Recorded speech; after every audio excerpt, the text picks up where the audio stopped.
कितने दिनों से कहा जा रहा है, चिल्लाया जा रहा है, लेकिन कितने घरों में नाम धुनी हो रही है। आप ये समझो कितने घरों में लोग जान बजन बैठ रहे हैं, ये भी मालूम है। चलो ठीक है, माफ़ी का वक्त होता है, माफ़ी का समय होता है, और समय जब निकल जाता है तब कोई माफ़ी नहीं होती है। जब तक ये शरीर है, माफ़ी इसी शरीर से होती है, क्योंकि गलती इंसान इसी शरीर से करता है और माफ़ी भी इसी शरीर से मांगी जाती है। इसी से जो बुरे कर्म बन जाते हैं वो अच्छे कर्म बना करके काटे जाते हैं। लेकिन शरीर जब छूट जाता है और वहाँ पर जब जो पेश किया जाता है कर्म के अनुसार, तो यमराज धर्मराज जिनको कहते हैं वो माफ़ करने वाले नहीं होते हैं। कितना भी कोई रोवे चिल्लाए छटपटाए, लेकिन माफ़ी नहीं होती है, बल्कि डांट अलग से लगाते हैं।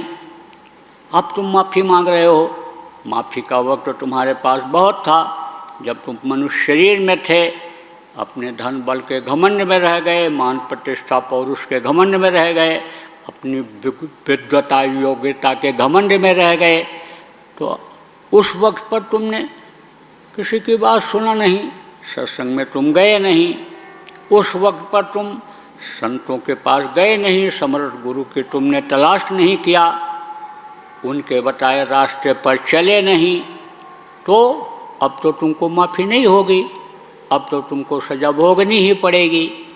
तो फिर नरकों में जाना ही जाना पड़ता है। इसलिए आपको चेतने की सब लोगों को ज़रूरत है कि भाई अब दोबारा इस मनुष्य शरीर में आना न पड़े और नरकों में न जाना पड़े, इसी जन्म में अपना काम बन जाए। ये जो परमात्मा की अंश जीवात्मा है जो यहाँ पर उतारी गई है, ये उस परमात्मा में जाकर के विलीन हो जाए, हम मुक्त हो जाए, हमारी जीवात्मा को मुक्ति मिल जाए।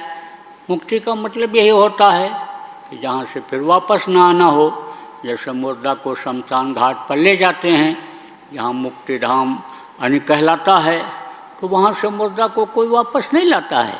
ऐसे ही ये जीवात्मा अपने घर अपने वतन मालिक के पास जब पहुँचती है तब इसको मुक्ति मिलती है और वापस ना आना पड़े, क्योंकि लेना देना रहता है कर्मों का।